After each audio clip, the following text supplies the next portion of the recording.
Good morning. Welcome to Up to the Minute. I'm Todd Duplantis, and it's Wednesday, August the 2nd. Good to have you with us. We've got a couple of special guests joining us momentarily, but my co-host every Wednesday, Dr. Amy Tan, Dean of our HCC's English and Communications Department. It's good to see you, Amy. Good morning. It's great to see you too. So big happenings this week. First thing, I don't think you've seen this yet, but I got a new chair. I don't like that. It's, it's taken me, 3 years to get an actual proper office chair. So I've been featuring it all week on the show. So I'd like to introduce you to my new chair. Well, what brand is it? I mean, it must be very special. It's a Serta. Yeah, it's a Serta. Yeah, it's a very special chair. More importantly, is I put the whole thing together myself. That is an accomplishment. I mean, truly. I mean, when they come in pieces and the instructions are not always accurate. Yeah. 4 years at the University of Houston, and that's what it got me, this chair. Chair. They taught me well. Amy, we want to thank everyone watching us on Facebook Live and YouTube. We're here just about every morning when HCC is in session, live at 10 a.m. But they can also catch us anytime on social media and HCCTV. That is right. We are always live on the Houston Community College District Facebook page, not HCC, and on YouTube. We're also on Twitter. Are we still calling it Twitter? Is it X? Oh, yeah. We got to change that. Yeah, I'll tell our producer it's now X, no longer Twitter, no muss. It's very confusing. I know. I can't get used to it. It was very odd when the icon showed up on my phone. I'm like, where did this come from? I know. Yeah. LinkedIn. We're also on HCCTV at noon, 5 and 10 p.m. And that is Monday through Friday. I think what they're going to do with Twitter, remember when they came out with New Coke back in the 80s and everybody went wild? They were auctioning, pallets of Coca-Cola for thousands of dollars. I think what's happening is they're going to go back to Twitter. They're just getting everybody riled up. I think that's what Musk is doing. Or they're going to kill it. I mean, it's fascinating because it used to say retweet and now it says repost.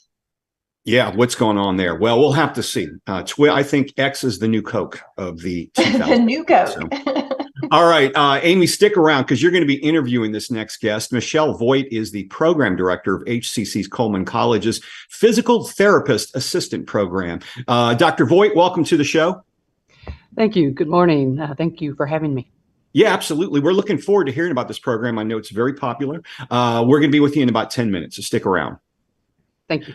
First things first, though, it's Good Works Wednesday, and August is Don't Be a Bully Month. And we have a local wellness coach who focuses on prevention in school and even at work. Tyrone Shealy is a school counselor, co-founder, chief strategist of forward-focused firm wellness and career coaching. Welcome to the show, Tyrone. Good to have you with us. We mentioned August is Don't Be a Bully Month. Before we get to that, tell us a bit about your background. Good morning, Todd. Thanks for having me. Okay, well, my name is Mr. Tyrone Shealy, known as Mr. Shealy to my students. I've been a school counselor for about 7 years, but a mental health professional for almost 10 years. So, my passion is mental health, giving students and clients the tools that they need to advocate for themselves, feel empowered, and, how to operate in today's world. Because, with the climate that's out there today is you have to be well equipped to be resilient and be able to bounce back from anything. Amy and I were talking a little while ago about Twitter, which is now X. And, I had to I'm still on it, but I had to stop reading it because all it seemed like people were attacking each other more than Facebook, more than Instagram. I mean, it was crazy, really attacking. Let's talk about bullying, because in a way, people do get bullied on the internet. It doesn't just stop at the playground, right? Right. Absolutely. To your point, it does not stop on the playground. For a lot of us, we were introduced to bullying on the playground or in those elementary spaces, right? But being the wellness coach, I have been afforded the opportunity to work with clients across the lifespan. So I see it from the little people up into adults and older age. So we have, cyberbullying, as you just mentioned, there's like social bullying. We have bullying that takes place in the workplace for a lot of us who are working professionals. So it doesn't just stop on the playground. It can actually exist anywhere. And tell us about Forward Focus in the formula to support victims of bullying. Sure. So what I've done is, kind of put together a formula this seemingly universal for people to be able to respond to bullying, right? So we have the 3 R's. We have recognize, refuse, and report, right? And with those 3 R's, that allows us to respond to bullying and take action, but also hone in on the victim and give them the tools that they need to respond in a manner that's comfortable for them.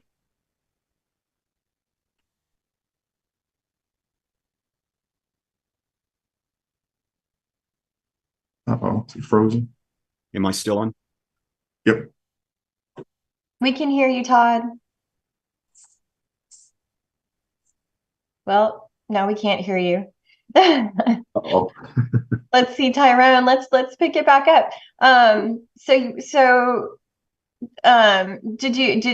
Can you tell us a little bit about the refuse? What does that have to do? So the refuse is our first kind of introduction into what does the victim do? How do we refuse kind of what's going on? You know, so along with that, we have the safe method. So with refuse, it's basically the victim being able to step in and say, I am refusing this behavior from being bullied. You know, I'm going to push back against it. So then we incorporate the safe method within the refuse, which is safe. The stands for stop and think, right? So we're going to have them take a deep breath, pause in that moment, make sure we're present and we're aligned with what we're feeling. The A is act assertively, right? We're going to stand tall, look at that bully in the eye. F, firmly ask them to stop, right? We're using direct language, direct eye contact, right? E, express how you feel and exit the situation, right? So with those, because as you can see, it's an acronym, SAFE. With each of those things, we are empowering the victim, right? We're allowing them to express through communication, direct eye contact, and letting the bully know that this is not okay, and then exiting the situation and not leaving time for it to continue into, you know, more confrontation or potentially something that may become physical. So again, this method can extend to any bullying setting. As we mentioned earlier, there's cyberbullying, workplace bullying, there's organizational bullying that we may deal with. So that communication can also extend to if you were to communicate an email, right? It would be the same thing. Yeah, and it's frightening as a victim. I mean, and sometimes even just that moment of, I can totally understand, right? That eye contact, being direct, being firm, but even those things can still trigger action. So, and there's always that fear, right? That if I say the wrong thing or do the wrong thing, that somehow I'm going to bring it back on myself, like somehow I'm responsible. And I know you also have report, and that many victims are afraid to report. So why don't more victims report bullying?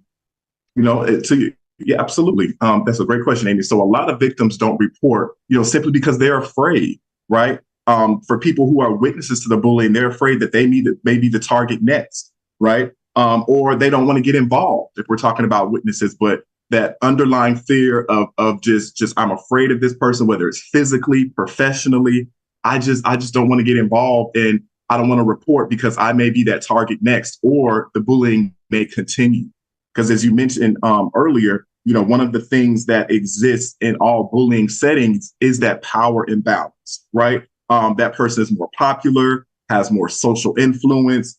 They have control over your position. If we're speaking about bullying from a supervisor, they may be bigger in size. If we extend it to social media, that person may have more social influence. So there are a lot of factors that contribute to why that person doesn't want to report.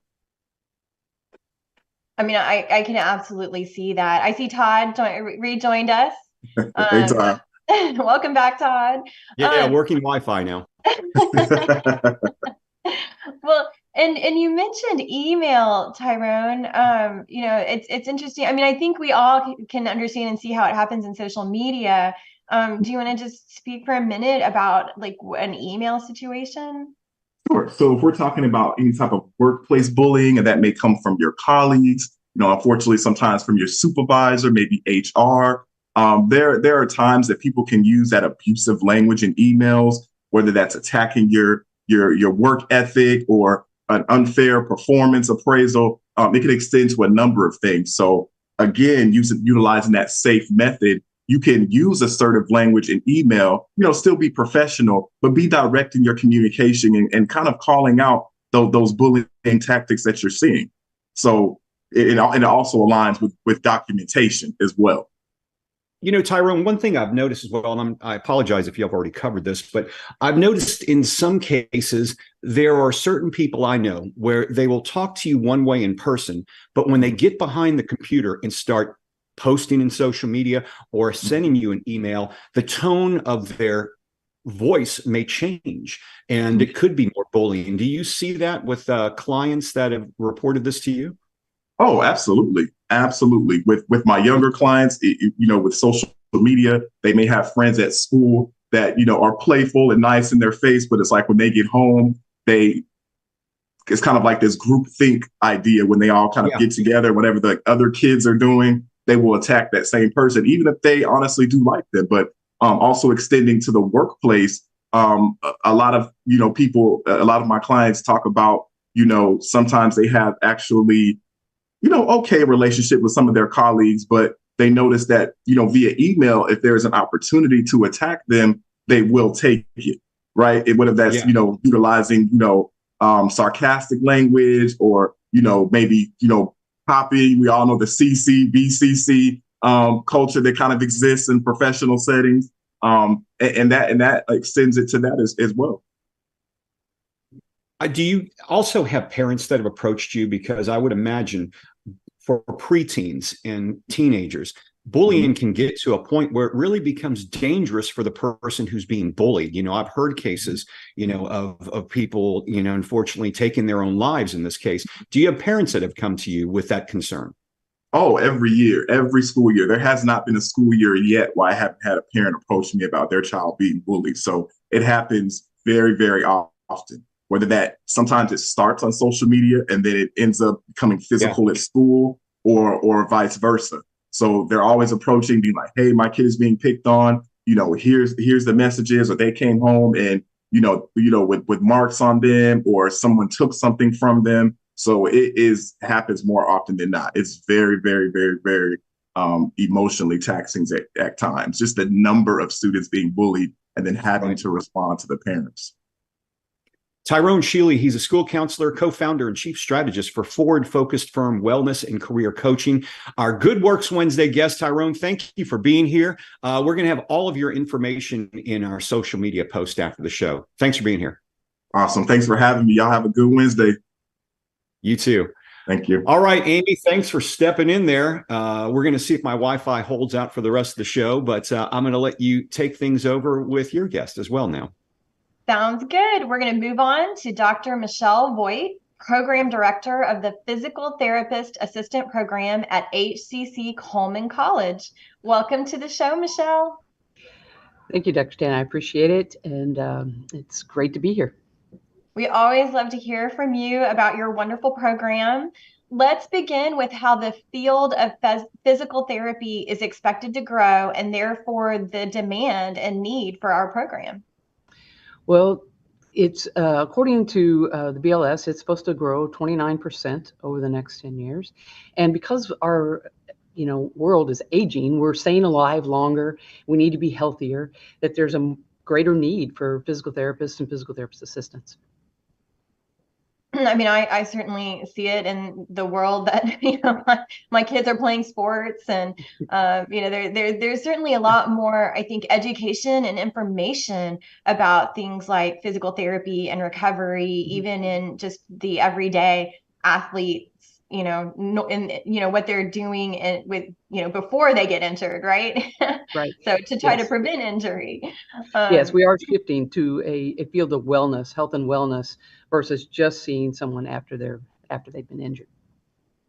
So tell us more about the HCC Physical Therapist Assistant Program. Well, we are a 2-year, 21-month, 5-semester program. We accept 50 students approximately every year, and we graduate anywhere from 30s to 40s every May. And then once you graduate, you need to take a licensure so you can practice as a physical therapist assistant. And so 5 semesters, that's about 2.5 years? Yes, yeah, we start every fall, and then they graduate the year after, like 2 years later in the May semester, so the 5. And what can a graduate of this program expect to earn upon passing the board and graduating? Well, the field is so broad. We treat all ages, and so it really depends on what type of setting that you go into. However, the average is probably around 50 to 60,000 starting pay. I mean, that's excellent for a program that maybe costs $10,000 for in-district students, and you'll be out in 2.5 years instead of a 4-year program. Right. Yes, it's a great return on investment with minimal time and minimal cost compared to a lot of 4-year universities and higher ed. So it is a great return. And how would you characterize the difficulty of the program? Is it challenging? As I know, many healthcare programs can be very difficult. Yes, my belief, if it's worth getting, it's hard to do. But the health science program and physical therapy in specifically is an applied skill. So, there are courses that you learn, and of course you apply that, but these are hands-on. And so it's not like you just take a class and then you forget the information and you move on to the next class. It builds. And so you have to do well at the beginning in order to continue to do well later on. And then we have lab classes where we actually treat people and try to address their issues. And so if you don't know that knowledge, you're just not going to be successful. So it is a little harder than what a lot of people expect when they first come in. And physical therapy assistants, so they will actually be working with patients hands-on. And I know, of course, I'm thinking like sports injuries, but also physical therapy is something that people need when they leave the hospital, right? Like maybe after a major surgery. Yes, we treat anything from like neonates, so the preemie babies. We go in and work with them, and depending on their posture, those kind of things, all the way up through geriatric. And we do post-surgical, pre-surgical, just basic injuries, and again, the health and wellness aspect as well. So there are multitude. When people come into the program, they have this mindset, I'm going to do sports injuries. And once they get out and see all the other areas that they can do, their mind usually changes. It's very broad application. So lots of variety and probably keeping people engaged. Yeah, it's what I call it is, of course, it's a job, so it's work, but it's so much fun that you see the joy on people's faces when you can actually get them to swing a golf club again or be able to pick up their grandchild again. And so it doesn't feel like work on a daily basis. Well, tell us a few things that you think are the best things about the program. Well, my number one is our faculty. We have faculty that are still working in the clinic, so they bring that relevancy and that current knowledge. And so we can have a class, and yes, of course, you have the PowerPoints and the knowledge, but you can actually have real life situations that you can bring to the students. And then they've also had many years in academia, so their experience in actually teaching that, because it's not, you can be a good clinician, doesn't mean you're a good teacher. And our faculty are both. And so I think that's our strongest point. And then our next strongest is the fact of our location. We're in the middle of the Texas Medical Center. I can look out these windows that are behind me, and I see the biggest medical center in the world. And we have affiliations with all of those. And our technology, we're in a new building here at Coleman Tower. And our technology and our space that we provide here at HCC is fantastic. Our students can look out these windows while they're working and know that sooner or later they're going to be out there working among this, all these medical facilities. with excellent outcomes. Since, accredited since 1975, a 96% pass rate. This is, these are very high statistics, 95% employment rate. And we have just a little bit of time left, but can you talk to us about what we do for our students in terms of job placement assistance?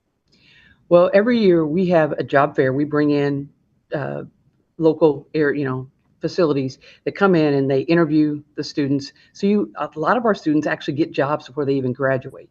And at least they make connections with them. Plus we have a career placement here at Coleman, so they also help. And we have probably 3 or 4 additional job placement activities here while they're in school. But every time I tell them each April, May, that every job that comes to me, I send out to them. And in fact, I just had a grad just contact me and said, thank you, you gave them my name, and I've got the job of my dreams. And so there's nothing better than that, because it doesn't do us any good to educate you if you can't put that into practice. So we try to make sure that all of our graduates get the jobs that they want. It's just a shining star for Houston Community College.